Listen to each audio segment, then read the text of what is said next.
আসসালামু আলাইকুম। এটিএন বাংলা সংবাদে সবাইকে স্বাগত জানাচ্ছি। তামান্না মৌ। শুরুতেই বিআরবি কেবলস সংবাদ শিরোনাম। শিগগিরই দেশে ফিরবেন তারেক রহমান, আইনগতভাবে মোকাবেলা করবেন মামলা ও সাজা, প্রতিহিংসা নয়, প্রতিপক্ষের সাথে ইতিবাচক রাজনীতির নির্দেশ। ফ্যাসিস্ট সরকারের পতন হলেও দেশের আকাশে এখনো কালো মেঘ, মন্তব্য জামাত আমিরের। রাষ্ট্র সংস্কারের পর অনুকূল পরিবেশ হলেই নির্বাচন প্রত্যাশা। বিগত ১৫ বছরে মানবতা বিরোধী সব অপরাধের আন্তর্জাতিক তদন্ত চায় বিএনপি। গুমের নির্দেশদাতা শেখ হাসিনার দৃষ্টান্তমূলক বিচার দাবি ভুক্তভোগীদের। এবং বন্যা কবলিত এলাকায় ছড়িয়ে পড়ছে রোগবালাই, ত্রাণ সংগ্রহে নজিরবিহীন সাড়া, দুর্গত মানুষের কাছে পৌঁছানোই বড় চ্যালেঞ্জ বলছেন স্বেচ্ছাসেবকরা। শুনছিলেন বিআরবি কেবলস সংবাদ শিরোনাম, এবার বিস্তারিত। শিগগিরই লন্ডন থেকে দেশে ফিরবেন বিএনপির ভারপ্রাপ্ত চেয়ারম্যান তারেক রহমান। সেই প্রস্তুতি চলছে জানিয়ে দলের নীতি নির্ধারকরা বলেন, দেশে এসেই মামলা সাজা আইনগতভাবে মোকাবেলা করবেন তিনি। প্রতিহিংসার শিকার হলেও নেতাকর্মীদের সহনশীল থাকার নির্দেশনা দিয়েছেন তিনি। তারেক রহমান এবার ইতিবাচক রাজনীতির পথে হাঁটতে চান বলেও জানান বিএনপি নেতারা। আরও জানাচ্ছেন মইনুল হাসান। সাবেক রাষ্ট্রপতি জিয়াউর রহমান ও প্রধানমন্ত্রী বেগম খালেদা জিয়ার ছেলে তারেক রহমানের রাজনীতিতে অভিষেক হয় খুব অল্প বয়সেই। সবশেষ বিএনপি ক্ষমতায় থাকার সময় সারা দেশে তৃণমূল প্রতিনিধি সম্মেলনের মাধ্যমে সাড়া ফেলে তার কর্মসূচি। দল ও সাধারণ মানুষের মধ্যে ঈর্ষণীয় জনপ্রিয়তা কাল হয়ে দাঁড়ায় তারেক রহমানের।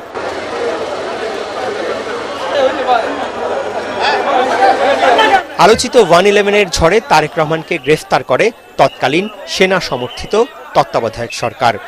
অভিযোগ আছে, বিএনপির ভবিষ্যৎ নেতৃত্বকে শেষ করে দিতেই তার উপর চালানো হয় অমানবিক নির্যাতন। আন্দোলনের মুখে মুক্তি দিয়ে তাকে দেশান্তরী হতেও বাধ্য করে ফখরুদ্দিন মঈনুদ্দিন সরকার। সেই থেকে লন্ডনে নির্বাসিত জীবন কাটছে বিএনপির ভারপ্রাপ্ত চেয়ারম্যানের। ছাত্র জনতার গণ অভ্যুত্থানে শেখ হাসিনা সরকারের পতনের পর বিএনপি নেতাকর্মীরা এখন প্রতীক্ষায় কখন দেশে ফিরবেন তাদের নেতা। সবচেয়ে জনপ্রিয় নেতা আমি মনে করি এই মুহূর্তে, এবং ওনার ফিরে আসাটা এটা ওনার সিদ্ধান্ত। বাট ফিরে আসার আগে তো আমাদের কিছু কাজ আছে, এখানে এগুলো হতে হবে। এবং স্বাভাবিকভাবে ওনার ফিরে আসার দিকে আমরা যারা জাতীয়তাবাদী বিশ্বাসী, শক্তিতে বিশ্বাসী বাংলাদেশের, ওনার সবাই সেই অপেক্ষায় আছে। তারেক রহমান অবশ্যই বাংলাদেশে অতি অল্প সময়ের মধ্যে ফিরে আসবে বলে আমি বিশ্বাস করি, এবং বাংলাদেশের মানুষের আগামী দিনের রাজনৈতিক নেতৃত্ব দেবে এবং এদেশে সরকার পরিচালনার দায়িত্ব নেবে আমি বিশ্বাস করি, এবং জনগণ তাকে আস্থার সে সেটা দেবে। তিনি আমাদের দলের হাতকে শক্তিশালী করার জন্য, মানুষের মৌলিকতাকে ফিরিয়ে আনার জন্য, এবং যে কাজগুলি তিনি করে যাচ্ছেন এই বিগত 15 বছর থেকে, সেই কাজগুলি সুন্দর সুষ্ঠুভাবে সম্পন্ন করবেন। তারেক রহমানের নামে করা মামলা সাজা আওয়ামী লীগ সরকারের রাজনৈতিক প্রতিহিংসার ফল দাবি করে নেতারা জানান, আইনগতভাবেই এসব মোকাবেলা করবেন ভারপ্রাপ্ত চেয়ারম্যান। অনেক অপপ্রচার তার বিরুদ্ধে হয়েছে, নির্বাসিত জীবনে তার সাজা, তার ওয়াইফের নামে সাজা, তারপরে না আপোষ করেন নাই। তিনি চান না একেবারে ইন্ডিমেনিটি দিয়ে দিল এরকম একটা কিছু হোক, সেটা তিনি চান না।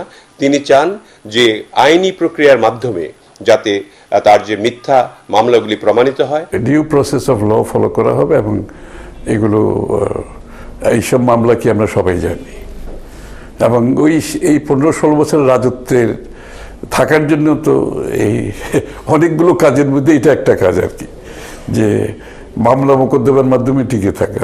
রাজনৈতিক প্রতিহিংসার শিকার হলেও প্রতিশোধ নয়, প্রতিপক্ষকে রাজনীতি দিয়েই মোকাবেলা করবেন তারেক রহমান। এমন বার্তা স্পষ্টভাবেই দেয়া হয়েছে বলেও জানান বিএনপি নেতারা। 5 বছরের রাজনীতিতে শহীদ রাষ্ট্রপতি যেখানে সফল হয়েছিলেন। মইনুল হাসান, এটিএন বাংলা, ঢাকা।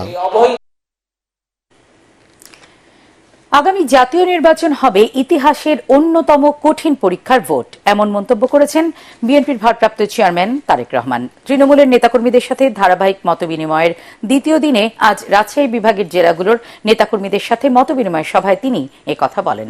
এ সময় তারেক রহমান বলেন, আগামী নির্বাচন হবে একটি কঠিন পরীক্ষা। নির্বাচনের ফলাফলের জন্য বিএনপি সবসময়ই জনসমর্থনের উপর নির্ভরশীল। তিনি বলেন, বিএনপি গত 17 বছর ধরে শত জুলুম ও নির্যাতন সহ্য করে যেভাবে জনগণের আস্থা ধরে রেখেছে তার ধারাবাহিকতা বজায় রাখতে হবে। দলের নেতাকর্মীদের উদ্দেশ্যে বিএনপির ভারপ্রাপ্ত চেয়ারম্যান আরও বলেন, এমন কোনো কাজ করা যাবে না যাতে জনগণের আস্থা নষ্ট হয়। আগামীর যে নির্বাচন সামনে আসছে, নির্বাচন একটি নির্দেশিত হতে হবে। জনগণের কাঙ্ক্ষিত যে নির্বাচন, জনগণের প্রত্যাশিত যে নির্বাচন, সেটি তো হতে হবে। 2 মাস, 3 মাস, 6 মাস, 1 বছর যখনই হোক, এর বাইরে যাওয়ার কোনো রাস্তা নেই। যে নির্বাচনটি হবে, প্রিয় নেতৃবৃন্দ, সহকর্মীবৃন্দ, আমি আমার অভিজ্ঞতার আলোকে মনে করি এই নির্বাচনটি এই পর্যন্ত বিএনপি যতগুলো নির্বাচন ফেস করেছে, যতগুলো নির্বাচনের মুখোমুখি বিএনপি হয়েছে, সবচাইতে কঠিন নির্বাচন হবে সামনের এই নির্বাচন। ফ্যাসিস্ট সরকারের পতন হলেও দেশের আকাশে এখনো কালো মেঘ। ফলে রাষ্ট্র সংস্কারে অন্তর্বর্তীকালীন সরকারকে যুক্তিসঙ্গত সময় দিতে চায় জামায়াতে ইসলামী। বিকেলে সম্মিলিত পেশাজীবী পরিষদের সুধী সমাবেশে দলটির আমির ডাক্তার শফিকুর রহমান জানান, অনুকূল পরিবেশ তৈরি হলেই নির্বাচনে যেতে চায় তারা। বিস্তারিত মাজহারুল হক মুহাজিরের রিপোর্টে। সম্মিলিত পেশাজীবী পরিষদ ঢাকা মহানগর উত্তরের সুধী সমাবেশ। রাজধানীর রমনায় জামায়াতে ইসলামীর তৃণমূল পর্যায়ের নেতাকর্মীদের যেন মিলন মেলা। অংশ নেন ব্যবসায়ী, চিকিৎসক, গবেষক সহ নানা শ্রেণী পেশার মানুষ। প্রয়োজনে জামায়াতে ইসলামীর প্রত্যেকটা নেতাকর্মী শহীদ হওয়ার জন্য প্রস্তুত রয়েছে। এ সময় প্রধান অতিথির বক্তব্যে জামায়াতে ইসলামের আমির ডাক্তার শফিকুর রহমান জানান, স্বৈরাচার হটিয়ে দেশের জনগণ বর্তমান সরকারকে দায়িত্ব দিয়েছে। তাদের মূল কাজ নির্বাচনের জন্য অনুকূল পরিবেশ তৈরি করা। তবে নির্বাচনের আগে রাষ্ট্র সংস্কারে সরকারকে প্রয়োজনীয় সময় দিতে প্রস্তুত জামাত। জনতার এই আমানত আমাদেরকে বহন করতে হবে এবং তার প্রতি সম্মান দেখাতে হবে। যখনই অনুকূল পরিবেশ তৈরি হয়ে যাবে, তখন একটি অর্থবহ, গ্রহণযোগ্য, সুষ্ঠু নির্বাচন জাতিকে উপহার দিয়ে তারা আবার তাদের স্ব কর্তব্যের জায়গায় চলে যাবেন। আমাদের আকাশ এখনো কালো মেঘ মুক্ত হয়নি। বাংলাদেশের মানুষকে হয়তো আরো অনেক ত্যাগ স্বীকার করতে হবে। অনুষ্ঠানে ছাত্র জনতার প্রতি কৃতজ্ঞতা জানিয়ে আবেগ আপ্লুত হয়ে পড়েন জামাতের এই আমির। বলেন, সরকার জামাত শিবির নিষিদ্ধের মাধ্যমে ছাত্র জনতার আন্দোলনকে নস্যাৎ করতে চেয়েছিল। আওয়ামী লীগের সেই পাতা ফাঁদে পা দেয়নি জামাত। 1 মাস আগে যা কল্পনা করিনি, আল্লাহ তাআলা নিজেই তার কুদরতি খাজানা থেকে এই জাতিকে একটা মহা উপহার দান করছে। তোমার এই মেহেরবানি শুকরিয়া আদায় করার শক্তি আমাদের নেই। তারপরে তোমার সেখানে ভাষায় বলবো আলহামদুলিল্লাহ রাব্বিল আলামিন। এ সময় সাংবাদিকদের গঠনমূলক সমালোচনা করার আহ্বান জানান তিনি। বলেন, 15 বছরের অপসাংবাদিকতার পুনরাবৃত্তি চায় না তার দল। সাংবাদিকরা হচ্ছেন ওয়াচডগ। তারা উপর থেকে সবকিছু দেখার চেষ্টা করেন। গত 15 বছর, 15.5 বছর মাজহারুল হক মুহাজির, এটিএন বাংলা, ঢাকা। দায়িত্ব পালন করতে পারেননি। বিগত 15 বছরে গুম, খুন সহ সব মানবতাবিরোধী অপরাধের আন্তর্জাতিক তদন্ত করে অপরাধীদের বিচার নিশ্চিতের দাবি জানিয়েছে বিএনপি। আন্তর্জাতিক গুম দিবসের সংহতি সমাবেশে দলের মহাসচিব বলেন, দেশে পরিপূর্ণ গণতন্ত্র প্রতিষ্ঠায় অন্তর্বর্তী সরকারকে প্রয়োজনীয় সংস্কার করে দ্রুত নির্বাচন দিতে হবে। আরও জানাচ্ছেন কামরুজ্জামান রাজীব।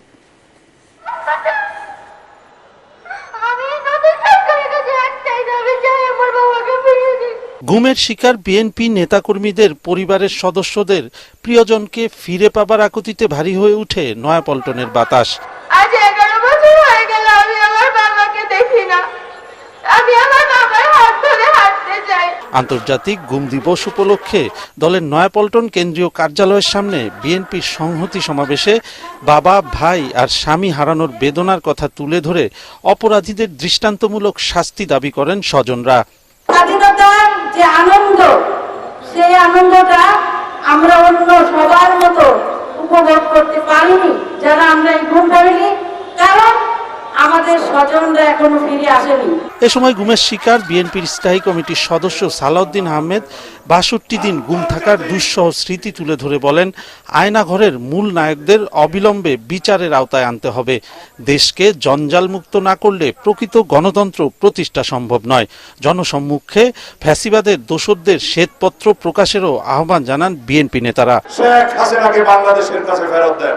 বাংলাদেশে যত গুম খুন হয়েছে সবকিছুর জন্য তাকে দায়ী করে তার বিচার এই দেশে করা হবে। এই যে গুম খুন হত্যার যে প্রকল্প, আমি এটাকে বলি একটা প্রকল্প, ও শেখ হাসিনা ক্ষমতায় থাকার জন্য অনেকগুলো একটা সার্বিক প্রকল্প করেছে, গুমের একটা প্রকল্প করেছে। এ সময় বিএনপি মহাসচিব বলেন, আন্তর্জাতিক তদন্তের মাধ্যমে আওয়ামী লীগের গুমের সংস্কৃতির পরিসমাপ্তি ঘটাতে হবে। পরিপূর্ণ গণতন্ত্র ফিরে পেতে সুষ্ঠু নির্বাচন আয়োজনে সরকারকে সর্বাত্মক সহযোগিতা করা হবে বলেও জানান তিনি। গত 15 বছর থেকে আজ পর্যন্ত যতগুলো মানবতা বিরোধী অপরাধ সংঘটিত হয়েছে, হত্যা হয়েছে, গুম হয়েছে, প্রত্যেকটি তদন্তের ব্যবস্থা করুন। আমরা চাই যে অন্তর্বর্তীকালীন সরকার অতি দ্রুত তারা এই গণতন্ত্রে ফিরে যাওয়ার ব্যবস্থা করবেন, সংস্কারের ব্যবস্থা করবেন। অন্তর্বর্তী সরকারকে ব্যর্থ করতে এখনো দেশে বিদেশে ষড়যন্ত্র চলছে দাবি করে আরো দৃঢ় ঐক্য গড়ে তোলার আহ্বান জানান নেতারা।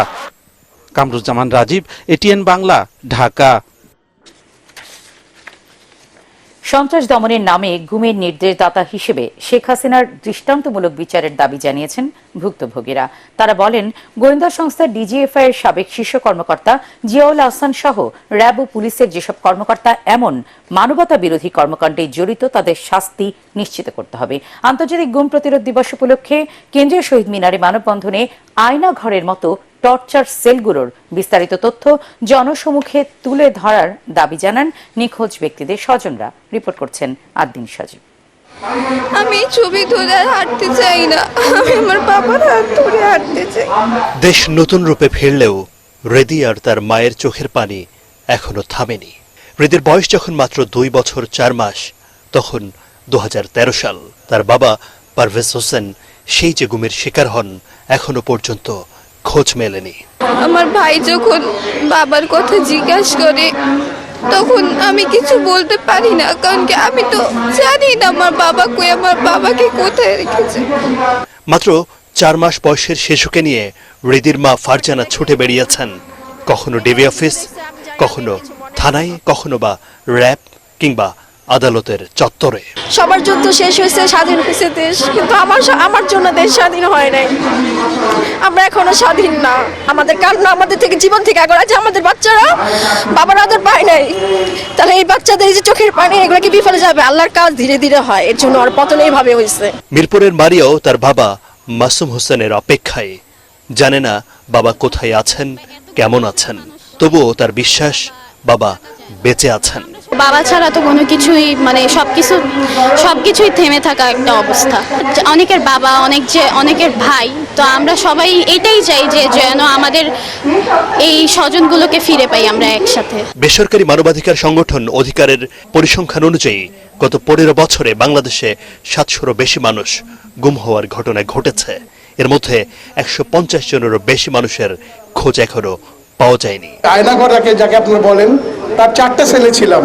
এই 700 জন 1500 জন নো, আমার ছেলেই তো কয়েকশো জন ছিল, এরকম তো অনেকগুলো সেল ছিল। কোথায় তারা? আমার সাথে হিন্দিতে কথা বলেছে তারা। আপনি হিন্দি আতা হ্যাঁ? সো বুঝতেই পারছেন, একটু বেশি আমি কিছু বলতে চাচ্ছি না যে কোত্থেকে আসছে, কি জন্য আসছে। 5 আগস্ট ছাত্র জনতার গণ অভ্যুত্থানের পর একে একে বেরিয়ে আসেন আয়নাঘরের মতো টর্চার সেলে আটকে পড়া বহু মানুষ। নতুন সরকারের কাছে তাদের দাবি, বাংলাদেশে গুমের নেক্কারজনক ইতিহাসের নির্দেশদাতা শেখ হাসিনা সহ জড়িতদের বিচারের পাশাপাশি গোপন টর্চার সেলগুলোর কথাও সবার সামনে তুলে ধরতে হবে। শুরু থেকে শেষ পর্যন্ত যারা গুম, অপহরণ, খুন, রাষ্ট্রীয় সংঘর্ষের জন্য দায়ী, তাদের সবাইকে আমরা আইনের আওতায় সবাইকে দাঁড় করাতে চাই। এই ধরনের স্বৈরাচার, এই ধরনের অমানবিক আচরণ প্রশাসনের যেখানে থাকেন, রাজনীতির যেখানে থাকেন, সমাজের যেখানেই বসবাস করেন, এগুলোকে ঘৃণা করতে পারতে হবে। ইতিমধ্যেই গুম বিরোধী আন্তর্জাতিক সনদে সই করেছে বাংলাদেশ। গঠন হয়েছে কমিশন। এখন দেখার বিষয় কত দ্রুত এই নির্মমতার দৃষ্টান্তমূলক বিচার হয়। আদ্দিন সজীব, এটিএন বাংলা, ঢাকা। কোটা সংস্কার আন্দোলন এবং ছাত্র জনতার অভ্যুত্থান ও অভ্যুত্থান পরবর্তী সময়ে মানবাধিকার লঙ্ঘনের ঘটনা তদন্তে আনুষ্ঠানিকভাবে জাতিসংঘের সহায়তা চেয়েছে বাংলাদেশ। এজন্য সংস্থার মানবাধিকার বিষয়ক হাই কমিশনার ফলকার টুর্ককে চিঠি দিয়েছেন অন্তর্বর্তী সরকারের প্রধান উপদেষ্টা ড ইউনূস। সংবাদ সম্মেলনে সুইজারল্যান্ডের জেনেভা থেকে হাই কমিশনারের মুখপাত্র রবিনা সামসাদানি বিষয়টি নিশ্চিত করেছেন। বিক্ষোভের সময় মানবাধিকার লঙ্ঘন, আইন শৃঙ্খলা রক্ষাকারী বাহিনীর ক্ষমতার অপপ্রয়োগের বিষয়ে প্রতিবেদনের পাশাপাশি কারণ বিশ্লেষণ, ন্যায় বিচার, জবাবদিহি ও দীর্ঘমেয়াদী সংস্কারের জন্য সুপারিশের লক্ষ্যে একটি তথ্যানুসন্ধানী দল নিযুক্ত করবে হাই কমিশনারের দপ্তর। ছুটির দিনে যেন মিলন মেলায় পরিণত হয়েছে টিএসসির গণত্রাণ সংগ্রহ কেন্দ্র। শুধু রাজধানী নয়, আশপাশের জেলা থেকেও অনেকে আসছেন বন্যার্তদের জন্য সহযোগিতা, সহমর্মিতা নিয়ে।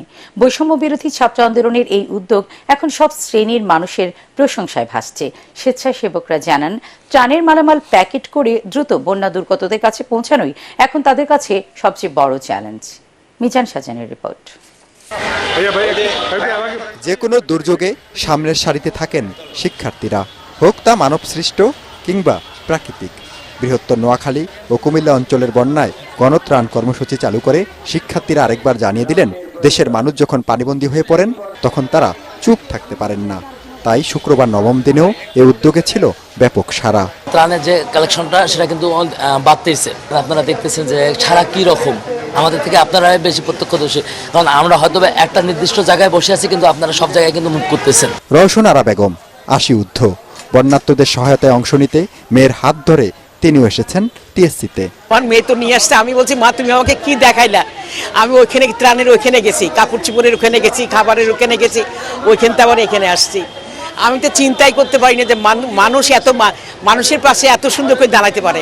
ত্রাণ সংগ্রহে শিক্ষার্থীরা যেমন দিনরাত পরিশ্রম করছেন, সামাজিক দায়বদ্ধতা থেকে তাদের ডাকে ছুটে আসছেন সবাই। এখানে ধনী গরিব বা শ্রেণী পেশা আলাদা করার সুযোগ নেই। এবার নিজস্ব মানবিকতার তাড়না থেকে আমি ত্রাণ নিয়ে আসছি এবং আমি চাই প্রতিদিন যদি এই পরিস্থিতি যত দ্রুত স্বাভাবিক হয়ে না আসবে একদম সম্পূর্ণ, প্রতিদিন যেন সবাই তার নিজ নিজ অবস্থান থেকে যতটুকু পসিবল সহযোগিতার হাত বাড়িয়ে দেয়। নামে ত্রাণ হলেও তা এবার পরিণত হয়েছে অসংখ্য মানুষের ত্যাগ আর ভালোবাসার উপহারে। প্রতিদিন এই বস্তাবন্দি ট্রাক বোঝাই হয়ে যা পৌঁছাচ্ছে বন্যা কবলিত এলাকার মানুষের কাছে। বৈষম্যের বিরুদ্ধে শিক্ষার্থীরা ঐক্যবদ্ধ হতে পেরেছিল বলেই কোটা সংস্কার হয়েছিল, স্বৈরাচারের পতন হয়েছিল। বন্যার্ত মানুষের পাশে দাঁড়িয়ে শিক্ষার্থীরা আবারও দেখিয়ে দিয়েছেন তাদের এই ঐক্য মানবতার সেবায়, আত্মমানবতার সেবায় বন্যার্ত মানুষের পাশে দাঁড়ানোর জন্য। মিজান শাহজাহান, এটিএন বাংলা, ঢাকা। অন্তর্বর্তী সরকারের প্রধান উপদেষ্টা অধ্যাপক ডক্টর মোহাম্মদ ইউনূসের সাথে টেলিফোনে কথা বলেছেন পাকিস্তানের প্রধানমন্ত্রী শেহবাজ শরীফ। এ সময় নোবেলজয়ী এই অর্থনীতিবিদকে অভিনন্দন জানান তিনি। এছাড়া চলমান বন্যায় হতাহত ও ক্ষয়ক্ষতির বিষয়ে সমবেদনা জানানোর পাশাপাশি বাংলাদেশের আর্থ-সামাজিক উন্নয়নে ডক্টর ইউনূসের অবদানের প্রশংসা করেন শেহবাজ। একই সাথে পাকিস্তান ও বাংলাদেশের সমৃদ্ধির জন্য ঘনিষ্ঠভাবে কাজ করতে সম্মত হন এই দুই নেতা। ভারত বন্ধুরাষ্ট্র হলে ফারাক্কা বাঁধ বন্ধের মাধ্যমে বাংলাদেশকে মরুভূমি বানানোর চেষ্টা করত না বলে অভিযোগ করেছেন ইসলামী আন্দোলন বাংলাদেশের আমির মুফতি সৈয়দ মোহাম্মদ রেজাউল করিম। ভারতীয় পানি আগ্রাসনের প্রতিবাদে রাজধানীর শাহবাগে ইসলামী ছাত্র আন্দোলন বাংলাদেশের উদ্যোগে আয়োজিত ছাত্র সমাবেশে তিনি এসব কথা বলেন। এ সময় দলটির আমির আরও বলেন, বাংলাদেশ সীমান্তে এমন এক শক্তিশালী বাঁধ তৈরি করতে হবে যাতে পানির জন্য ভারতের উপর নির্ভর করতে না হয়। ভারতের অপসংস্কৃতি দেশের শিক্ষা ব্যবস্থাকে নষ্ট করছে বলেও মন্তব্য করেন তিনি। তাই শিশুদের জ্ঞানের পরিধি বাড়াতে ইসলামের আলোকে দেশের শিক্ষা ব্যবস্থা পরিবর্তনের দাবি জানান মুফতি রেজাউল করিম। যার ভারত বন্ধু থাকে তার শত্রু প্রয়োজন হয় না। ওরা প্রতি বছর আমাদেরকে পানি দিয়ে মারার চক্রান্ত করে। এবার বাংলাদেশের প্রত্যেক মানুষকে ঐক্যবদ্ধ হতে হবে। বাংলাদেশের উপর থেকে এমন এক শক্তিশালী বাঁধ নির্মাণ করব, যে বাঁধের মাধ্যমে ভারত পানি নিয়ন্ত্রণ করবে না, বরং বাংলাদেশের মানুষ পানি নিয়ন্ত্রণ করবে। যখন প্রয়োজন হবে আমরা পানি ছেড়ে দেব, যখন প্রয়োজন হবে পানি বন্ধ করে রাখবো। আল রাফা ইসলামী ব্যাংক অর্থ সংবাদ।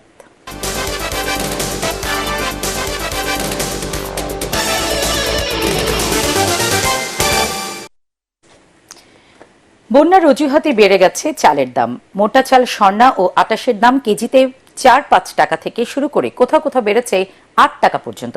হুট করে আবারও ডজনে 10 থেকে 20 টাকা বেড়েছে ডিমের দাম। সবজির দাম কিছুটা স্থিতিশীল থাকলেও বাড়তি মাছের বাজার। রাজধানীর বাজার ঘুরে রিপোর্ট করছেন হুমায়ুন চিস্তি। দেশের রাজনৈতিক পট পরিবর্তনের পর থেকে সবজির বাজারে কিছুটা স্বস্তি রয়েছে। বন্যার মধ্যেও সরবরাহ স্বাভাবিক থাকায় কোনো কোনো সবজির দাম কিছুটা কমেছে কাঁচামরিচের দামও। তবে আলু ও পেঁয়াজের দাম কিছুটা বাড়তির দিকে। রসুনের দাম বেড়েছে কেজিতে 20 টাকা। সবজির দামও একটু কম আগের চাইতে। ফুলকপি আছে 60 টাকা, পেঁপে আছে 40 টাকা, পটল আছে 50 টাকা। আগে রসুন বা আদা এগুলি ছিল 200 টাকার নিচে, এখন তো 240-220। পেঁয়াজ 110 টাকা কিনেছি, ঘর চলে 113 টাকা পড়ছে, 120 টাকা বেচতে আছে। বাজারে চালের দাম কমার কথা শোনা যাচ্ছিল বেশ কিছুদিন ধরে, তবে না কমে বরং দাম বেড়ে গেছে মোটা চালের। নাজির চাল, মিনিকেট, পলাও চাল বা কাটারি চাল আগের দামে আছে। শুধু 28 আর মোটা চাল আর স্বর্ণা চাল যেগুলা একটু মোটা ধান ওগুলোর দামে বাড়ছে। পার কেজিতে 8-10 টাকা করে আমার এখনো পর্যন্ত বাড়তি দাম। 28 টাকা 60 টাকার নিচে বেচা যায় না, আর ফারি চাল তো আগের থেকে 60 টাকা বেচে। ভরা মৌসুমে রূপালী ইলিশের দাম কমার কোনো লক্ষণ নেই। তার উপর যোগ হয়েছে বন্যার অজুহাত। অন্যান্য মাছের দামও চড়া, তাই পছন্দের মাছ কিনতে পারছেন না অনেকেই। মাছ খাওয়াটা অনেক কষ্ট হয়ে গেছে এখন, বিশেষ করে ইলিশ মাছ খাওয়াটা অনেক কষ্ট হয়ে গেছে। বললাম সবগুলো মার্কেট দেখলাম, সবই একই রকম দাম, 1600, 1700, 1800। নদীর মাছটা অনেক কম, পানির কারণে জালটা নামতে পারতেছে না, তো এই ক্ষেত্রে মাছটার দাম একটু বাড়তি। ব্রয়লার ও সোনালী মুরগির দাম স্থিতিশীল থাকলেও সপ্তাহের ব্যবধানে বেড়েছে ডিমের দাম। ডজন হিসেবে মুরগির ডিমের দাম বেড়েছে 10 টাকা আর হাঁসের ডিমে 20 টাকা। 155 টাকা এখন লাল ডিম, হাঁসের ডিমের ডজন 210 টাকা, আগে ছিল 180 টাকা। একই রকম আছে গরু ও খাসির মাংসের দাম। গরুর মাংস 720 থেকে 750 টাকা কেজি আর খাসির মাংস 1100 টাকা শুক্রবার বিক্রি হয়েছে রাজধানীর বাজারে। হুমায়ুন চিস্তি, এটিএন বাংলা, ঢাকা। আন্তর্জাতিক সংবাদ।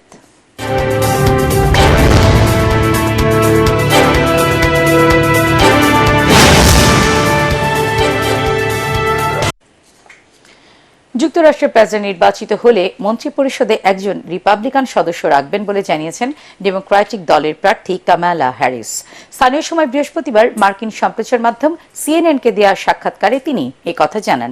আমেরিকার জন্য এখন দিন বদলের সময় বলেও মন্তব্য করেন তিনি। এ সময় তার জাতিগত পরিচয় নিয়ে রিপাবলিকান প্রার্থী ডোনাল্ড ট্রাম্পের তোলা অভিযোগ নাকচ করে দেন তিনি। কামালা হ্যারিস ও তার রানিং মেট ভাইস প্রেসিডেন্ট প্রার্থী টিম ওয়ালজের পূর্ণাঙ্গ সাক্ষাৎকার সিএনএন-এ সম্প্রচার শুরু হয়েছে। প্রার্থী হিসেবে মনোনয়ন নিশ্চিত করার পর এটি কোনো সংবাদ মাধ্যমকে দেয়া তাদের প্রথম সাক্ষাৎকার।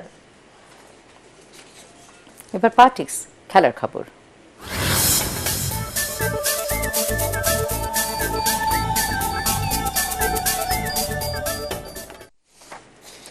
দুটি প্রীতি ম্যাচ খেলতে ভুটানের উদ্দেশ্যে ঢাকা ছেড়েছে বাংলাদেশ জাতীয় ফুটবল দল। দুপুরে দ্রুক এয়ারলাইন্সের একটি ফ্লাইটে ঢাকা ছাড়ে লাল সবুজ দলের প্রতিনিধিরা।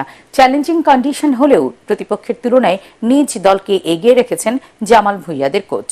তরুণ এবং অভিজ্ঞদের মিশেলে ভালো ফল প্রত্যাশা করছেন ফুটবলাররা। ভুটানের বিপক্ষে জিতে র্যাঙ্কিংয়ে উন্নতি করতে চায় তারা। সফরে 6টি আলাদা ট্রেনিং সেশন করবেন সোহেল রানা, মিরাজুলরা। আগামী 5 ও 8 সেপ্টেম্বর হবে ম্যাচ দুটি। শেষ করার আগে বিআরবি কেবলস সংবাদ শিরোনাম জানিয়ে দিচ্ছি আরও একবার। শিগগিরই দেশে ফিরবেন তারেক রহমান। আইনগতভাবে মোকাবেলা করবেন মামলা ও সাজা। প্রতিহিংসা নয়, প্রতিপক্ষের সাথে ইতিবাচক রাজনীতির নির্দেশ। ফ্যাসিস্ট সরকারের পতন হলেও দেশের আকাশে এখনো কালো মেঘ, মন্তব্য জামায়াত আমিরের। রাষ্ট্র সংস্কারের পর অনুকূল পরিবেশ হলেই নির্বাচন প্রত্যাশা। বিগত 15 বছরে মানবতা বিরোধী সব অপরাধের আন্তর্জাতিক তদন্ত চায় বিএনপি। গুমের নির্দেশদাতা শেখ হাসিনার দৃষ্টান্তমূলক বিচার দাবি ভুক্তভোগীদের। এবং বন্যা কবলিত এলাকায় ছড়িয়ে পড়ছে রোগবালাই। ত্রাণ সংগ্রহে নজিরবিহীন সাড়া। দুর্গত মানুষের কাছে পৌঁছানোই বড় চ্যালেঞ্জ বলছেন স্বেচ্ছাসেবকরা। পরবর্তী সংবাদ দেখার আমন্ত্রণ জানিয়ে এখনকার মতো শেষ করছি। এটিএন বাংলা সংবাদ ইউটিউবে দেখতে ব্রাউজ করুন youtube/ATN Bangla News। আল্লাহ হাফেজ।